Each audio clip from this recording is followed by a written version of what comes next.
que nos gusta, xa sabedes, neste programa, 12:15 da mañá. Fixádevos neste asunto que seguro que vai traer cola tamén. En Lugo estánse plantexando, aí o están vendo, facer un cemiterio municipal para mascotas. En Galicia xa existen moitos destes lugares xestionados de xeito privado, pero o certo é que cada vez hai máis animais domésticos. En Galicia, de feito, unha das comunidades de España onde máis mascotas atopamos, e algo temos que facer con estos animais cando morren. En Galicia xa hai máis cans ca nenos. Este animal de compañía converteuse nun membro máis da familia e por iso despedirmonos deles nunca é doado. Hai que lembrar que os cans adoitan vivir apenas unha décima parte da vida dos seus donos. Ata de agora, as opcións para despedir as nosas mascotas eran limitadas. Podías incineralas e levar as cinzas para a casa, espallalas nun lugar especial ou enterralas en terreos propios. Coa nova lei de benestar animal, xorde unha alternativa máis: enterralas a través de empresas oficialmente recoñecidas. A crecente demanda destes servizos levou ao Concello de Lugo a iniciar a construción do primeiro cemiterio público de mascotas en Galicia. Precisamente esta cidade despunta por ter a maior porcentaxe de mascotas da nosa comunidade. Os lugueses contarán cun espazo íntimo, pensado para ofrecerlles un último adeus a aqueles que tamén formaron parte das nosas vidas.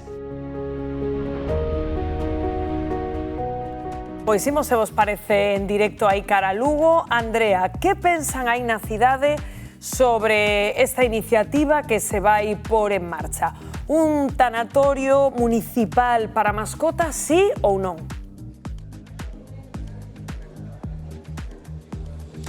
Pois así é, Rocío, estou aquí na cidade de Lugo e, bueno, estiven aquí preguntando un pouco a todo o mundo e parece que polo momento parece ben que se vai a construir un cemiterio público de mascotas. Sí, por suposto, eu estou completamente de acordo. Me parece ben que se administre o diñeiro público, neste caso creo que está ben administrado. É igual que calquer tipo de persona, xa sei que os animales que non son persoas, eso xa o sei, pero calquer tipo de persona ten que estar concienciada desde o primeiro momento que ten que pagar os seus impostos de acordo con as súas posibilidades económicas. E hai moita xente en que dice que non, que os impostos que solamente supoño que está para a clase media, porque a clase rica non quere pagar impostos e a clase pobre non pode pagar impostos porque non ten diñeiro. Entón vemos que as mascotas teñen que ter os mesmos dereitos. Bueno, non digo... Os mesmos dereitos, bueno, polo menos aquí en canto ao cemiterio. Exactamente, eu creo que... Pois aquí, témolo claro, moitas gracias. Temos tamén aquí outras persoas que tamén están completamente de acordo. Sí, no, la verdad me parece correcto que los animales pues al final también necesitan un cementerio, si no, ¿a dónde van? Pese a que, pero hai empresas privadas, pero que se faga público tamén. Sí, no, mejor que se haga público. Bueno, pois moitas gracias, chicos, pero vou a chegarme aquí nun momento porque temos aquí a Daniel, que Daniel, bueno, vámonos meter aquí nun ladiño porque está empezando a chover, como vedes, cousas do directo, que Daniel, bueno, está un pouco dubidando, non? Sí, bueno, máis ou menos. A ver, todo o que sexa pois un ben que reclama a ciudadanía, pois non está mal. Home, supoño que hai cousas tamén nas que se poden invertir os cartos, non sei se mellor ou peor, pero bueno, que ao fin e ao cabo tamén non é un mal sitio para facer unha instalación así, e bueno, pois supoño que se o queren facer será porque hai unha, bueno, porque hai unha reclamación por parte da poboación, e bueno, todo o que sexa, pois eso tamén é benvido, así que bueno, pois... Perfecto, pois moitísimas gracias, Daniel. Eu devolvo xa, como vedes, en Lugo están bastante a favor porque as mascotas pois forman parte da nosa vida. De feito, o dicíamos, Lugo é a provincia galega onde máis mascotas teñen por habitante. E Bernardo, o que queremos saber é cantos lugares xa deste tipo temos pola nosa xeografía. Pois este de Lugo do que falamos sería o primeiro municipal, público, pero temos conta en Galicia doutros 3 privados. En Vigo, en Culleredo e en Pereiro de Aguiar. E que en Galicia temos preto de 800.000 mascotas, así o indica o rexistro de animais de compañía que temos a nivel autonómica. Escoitábamolo antes, 797.378 mascotas, somos a cuarta comunidade de España con máis mascotas e efectivamente temos máis mascotas que nenos menores de 14 anos. Sae a conta a 2,2 mascotas por cada neno. Que ofrecen estes lugares? Este de Lugo ocuparía uns 800 metros cadrados de superficie, tería espazo para 320 furnas de cinzas de mascotas e ocuparía unha parcela anexa ao Camposanto de San Froilán, pero todos os sitios dos que estamos a falar ofrecen o servizo completo, dende o velorio, a incineración e mesmo un espazo máis íntimo para deixar ali algún recordo persoal, como unha cadea do noso cadeliño ou da nosa cadeliña. O prezo, por certo, o custe medio da cremación é de 120 euros. Este espazo imos despedilo con imaxes fermosas doutros cemiterios de mascotas que temos polo mundo. Este de París, dos máis antigos, 1899, entre os seus 40.000 animais, aquí está Rintintín. Imos ata o de Roma.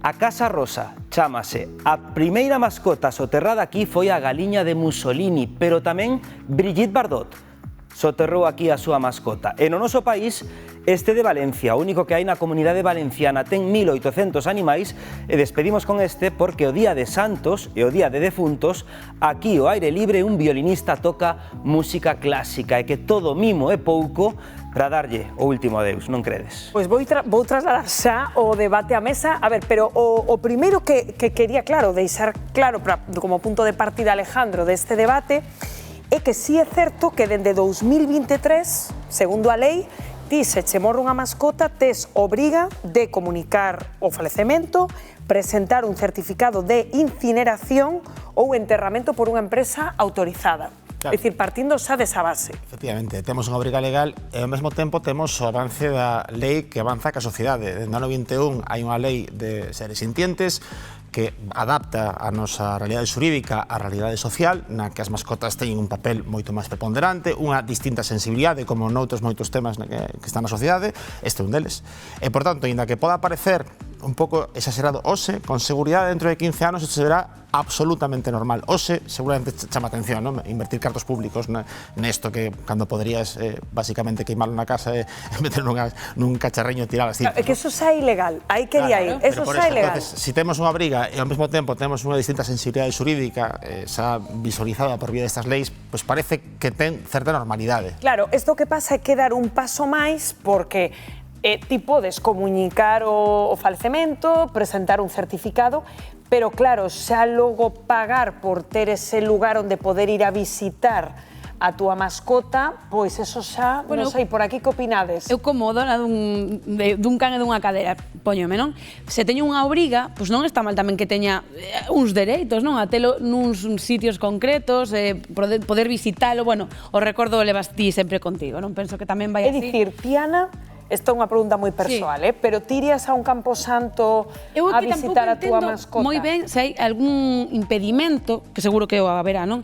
Porque se eu teño un nicho, o ter as cinzas dunha persoa e dun can ou unha cadela xuntas, hai algún problema? Non, é que isto é aparte, dicir, claro, de feito, este que se está proxectando, pero quero dicir, cal sería o problema de estar nun mesmo nicho que unha, bueno, propiedade, sabemos que non é que por uns anos. Pero ti falas de enterrar o dono e o... Que tampouco entendo moi ben cal pode ser o problema, non? Que o contes. Aquí é unha derivada nova, Ana. Claro, pero habría que preguntarlo. Por espazo, digo... A ver, Manel, ti como ves? Bueno, eu desde que empezamos a poñer abrigos aos casos, me verdade que estamos bloqueando un pouquiño. A verdade é esa. Eu de verdade antes enterraba na horta, eu teño mascota, non quero dicir que son anti-mascota. Eu teño mascota. Además adaptadas a donde vivo. Vivo nun piso, e no piso teño dúas gatas. Na donde teño taller de carpintería, hai cas. Que teñen espacio, sempre se enterran na horta. Teño chorado moito cando se enterran as mascotas. Pero hasta chegar a este punto, usar os cartos públicos para facer un cementerio, eu vexo un pouquiño, cada un ten dereito, hai unhas cousas privadas. Ti que opinas, Gloria? Ti estás en consonancia, sí, O mesmo, absolutamente. Os cartos públicos para isto, no. Ahora vadesme decir, eu tamén pago impostos por ter un can. Pregunto.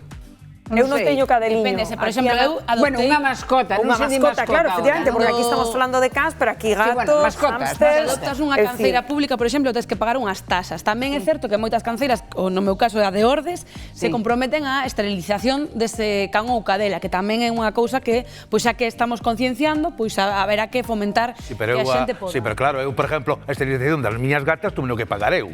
Pero se o acolles dende unha canceira pública, Claro. en algúns casos, Por exemplo, no Concello onde vivo eu en Fene, xa se dedican, o Concello se fixo cargo para que non haya gatos por todos os lados, Está de moi ben. esterilizar esos gatos. De Hasta aí controlar. todo de acuerdo, que o veixo macho tamén. sí. Mira. É verdade que é algo moi cultural, porque de feito este tipo de lugares, os datos o que nos din é que se concentran ou en grandes cidades ou preto desos grandes núcleos de población. É dicir, nas zonas rurais, pois eu penso que aquí nos rimos, pero igual hai moita xente que pensa como Manel, non, Gloria? Pois é que nas zonas rurais as mascotas non lle chaman mascotas. Dices, este é o meu can, este é o meu gato. O sea, aínda están considerados, non sei se noutro nivel, seguramente eso non é a palabra, non? Pero isto é así, ese morro can, entérrase debaixo pero da tamén é verdade o que figueira. apuntaba aquí Alejandro, é dicir, o cambio da sociedade, que a min pareceme moi forte o dato de que en Galicia agora mesmo hai máis mascotas que menores de 14 anos. Claro. Pero pensade que isto non somente se ve neste tipo de cousas. Por exemplo, fai non moitos anos ti podías embarcar un can nun caso de un impago unha deuda. Alguén che día cartos e o can da persoa devedora valía cartos e podía embarcar o can e leválo a subasta. Evidentemente, eso agora nos parte unha aberración, verdad?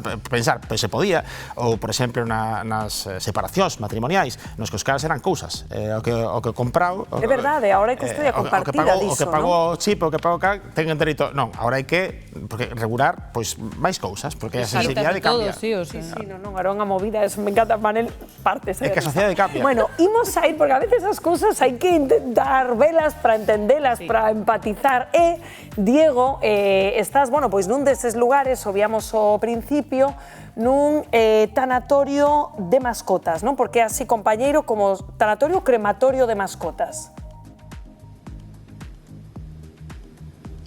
Sí, así é, Rocío. Mira, como podedes ver aquí, temos furnas, temos xoias destinadas a meter as cinzas das mascotas unha vez perden xa a vida. De feito, é unha empresa con bastante movimento porque hoxe, antes de chegarnos, houbo aquí un velorio dun animal. Pero bueno, que mellor que Rubén, traballador desta empresa, que nos poida contar. A ver, Rubén, por exemplo, vemos aquí un collar cunha huella dun can. Que significa un pouco isto? Hola, bons días. Pois esta huella é unha huella personalizada da pata dun canciño que morreu e a dueña nos pide pois a pata feita nunha xoia. Esta é a xoia da súa pata. Tamén temos outro tipo de xoias que se poden encher cas cinzas dos gatos e dos canciños que morren, e despois tamén temos este tipo de furnas e unha amplia variedade delas. Contanos un pouco, Rubén, como xurde esta empresa e como é o servizo que ofrecedes aquí? A empresa xurde no ano 2015 a raíz da idea da nosa xerente, Rosa Guerra, que ve que hai unha necesidade de dar un servicio máis amplio en torno ás mascotas, entonces decide montar este tanatorio, que é o primeiro de Galicia que se fixo con este tipo de servicio. Poderías explicarnos un pouco cal é o perfil do cliente que tendes aquí? Bueno, hai perfil de todo tipo. Antes había máis xente que viña da cidade, pero cada vez hai máis xente que se desplaza, como foi o caso da cremación desta mañán, desde povos limítrofes para presenciar a cremación do seu compañeiro. Porque claro, Rubén, eu entendo que nestas salas vívense habitualmente moitísimas emocións, momentos de moitísima emoción en torno ás mascotas que para moitas familias son xa prácticamente como un membro máis, como un fillo. Pois sí, a verdade é que sí. Os momentos máis duros quizás son cando veñen con nenos pequenos. Pero sí que se pasa mal, acabas sentindo casi o que les sinten cando os ves, como reaccionan e todo. A verdade que despois é gratificante o traballo porque ves como a xente agradece o teu traballo. Entonces, pois, inda que poda parecer mentira, é reconfortante. Moitísimas grazas, Rubén. Estamos aquí tamén con Luz María, que é traballadora da empresa. De feito, ten na man unha das furnas destinadas ás cinzas tamén dos animais. Luz María, comentábanos agora, fora de micro, que ademais ti tes 6 mascotas, non? Sí, tengo 6 pastores alemanes y son como hijos todos. Entonces, digamos que pertenecer a una empresa que trabaja con animales es muy gratificante porque se siente lo que es el amor por los animales, y no solamente ellos, sino todas las personas que vienen. E ti recordas algunha situación aquí no traballo en torno ao falecemento dunha mascota que te impactara especialmente? Algo que recordes que te deixara mella? Bueno, una familia que estaba realmente devastada con la muerte de su mascota porque llevaba más de 15 años con ellos. Entonces lo que tratamos es de que se sientan libres de expresar todo su sufrimiento y de una u otra forma empatizamos con su dolor. Claro, comentábamos agora que ten unha furna das que se poden aproveitar para as cintas das mascotas entre as mans. Aquí podemos ver máis das que ofertan nesta empresa, e temos un pouco de toda, verdade, como comentábamos. Tamén se poden aproveitar collares, xoias, non, para meter as cinzas e para que a xente leve de recordo, non? Es cualquier forma de recuerdo o tributo que le dan a sus mascotas, ya que pertenecen, o sea, la mayor parte de la gente que viene acá despide a uno más de su familia. Moitísimas grazas, Luz María. Pois este é o sentir dende esta empresa de Gali Mascotas en Bergonte, na Coruña, un tipo de empresas que cada vez se leva máis en Galicia, porque, como ben comentaba, compañeiros, as mascotas forman parte das nosas familias. Pois moitas grazas, Diego, por amosarnos esa realidade. Que vos pareceu este lugar, o que se fai aí? Bueno, Gloria. A ver, é o único problema, o sea, o único que me poido opor a este respecto é de que se faga con cartos públicos. Ahora, despois, eso é un negocio como outro calquera. Porque aí a clave, se a xerente viu que había demanda, claro, que decidiu abrir a empresa, porque aí levan anos. No, de acordo, o que non van a aparecer... O que non van a aparecer os gatos fai 5 anos, porque morría un gato metido na bolsa plástica e tirábalo un contenedor. A ver, vale. Claro. Nada máis que haya cementerios, bueno, vamos ya a deixar xa con carto público, sin carto público. Vale, pero que me haya, como le chaman, o tanatorio. Tanatorio, que teñes un velorio, e te chamen, oye, morreu o can Andrés. Bueno, hombre, está no túmulo tal, pero non recibe duelo. Era o que me faltaba xa, e encima non recibe duelo. Bueno, pois mira, vou dicir unha cousa, seguramente os xornais van a estar encantados, porque no momento en que poidan poñer a esquela, eso é unha pasta. Eso pagábase. Estamos facendo deso un negocio, entón. Houve moitos periódicos que subsistiron durante moito tempo a base das esquelas. Ai, si, hai algún que todavía lle acontece iso, pero bueno, é que, claro, é a nova forma que falaba Alejandro. Tamén temos que, seguramente, dentro de 15 anos, o que dicía él, isto nos parecerá que é o máis habitual. Pero, bueno, eso se normaliza todo, porque, por exemplo,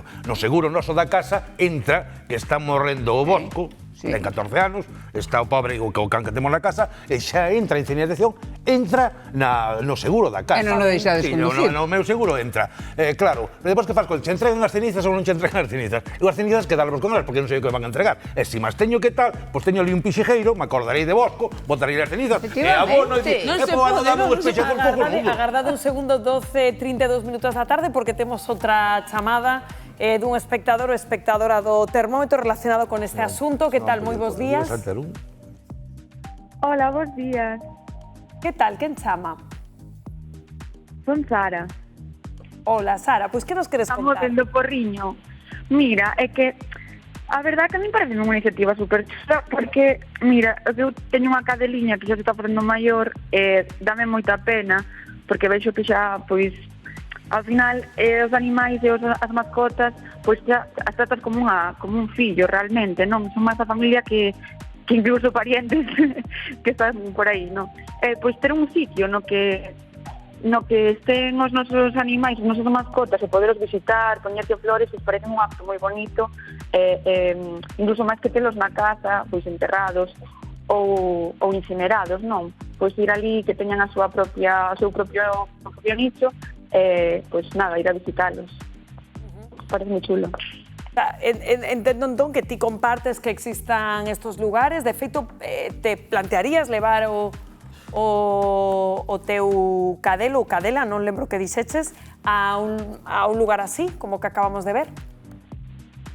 Sí, eu o faría. Eu levaría a miña cadela, bueno, no momento no que pois morra, pois gustaríame tela enterrada pois nun cemiterio para mascotas. Bueno, pois moitas grazas por chamarnos e compartir esa opinión, e oxalá pase moito tempo ata que teñas que plantexarte esa decisión. Esperemos que sí. Grazas. Ai, un biquiño. Adiós. Bueno, a ver, é que, en fin, é que creo que Alejandro deu antes no cravo con eso do cambio xeracional, cambio de mentalidade ou de colocar os animais domésticos nun lugar, non, onde quizáis hai uns anos. Non Eu estaba. vou morrer un día dun ataque de pragmatismo, isto é así, teño claro, xa hai tempo, pero, a ver, crease unha necesidade, crease un negocio. Xa está. Xa.